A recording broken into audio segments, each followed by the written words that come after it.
வணக்கம் நண்பர்களே! மலையாள சினிமாவை உலக அளவில் திரும்பிப் பார்க்க வைத்த ஒரு த்ரில்லர் படம் என்றால், அது மோகன்லால், ஜீத்து ஜோசப் கூட்டணியின் "திருஷ்யம்" தான். கடந்த 10 வருடங்களில் வெளியான முதல் 2 பாகங்களும் ரசிகர்களை சீட்டின் நுனியில் உட்கார வைத்த மெகா ஹிட்ஸ்.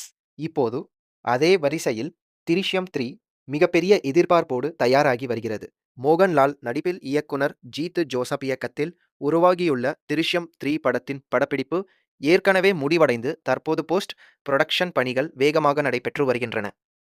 வரும் ஏப்ரல் 2ஆம் தேதி இந்த படம் வெளியாக உள்ளது என்று தகவல் வெளியாகி இருக்கிறது.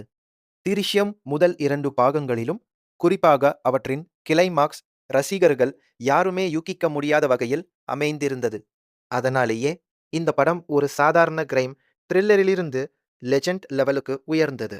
இந்த நிலையில் இந்த 3ஆம் பாகத்துடன் "திருஷ்யம்" கதைக்கு முழுமையான முடிவு கிடைக்கும் என்று இயக்குனர் ஜீத்து ஜோசப் சமீபத்தில் தெரிவித்திருந்தார். இதனால் கதை எப்படி முடியும், கிளைமாக்ஸ் இன்னும் எவ்வளவு ஷாக் கொடுக்கும் என்ற கேள்விகள் ரசிகர்களிடையே தீவிரமாக பேசப்பட்டு வருகிறது. மேலும் முதல் 2 பாகங்களிலும் கீதா பிரபாகர் என்ற போலீஸ் அதிகாரி கதாபாத்திரத்தில் நடித்திருந்த ஆஷா சரத் இந்த 3ஆம் பாகத்திலும் முக்கிய வேடத்தில் நடித்துள்ளார். சமீபத்தில் அவர் கூறியதாவது, முதல் 2 பாகங்களைப் போலவே இந்த 3ஆம் பாகத்தின் கிளைமாக்ஸும் எதிர்பாராத விதமாக இருக்கும். இன்னும் ரசிகர்கள் அதிர்ச்சி அடைய வேண்டியிருக்கிறது.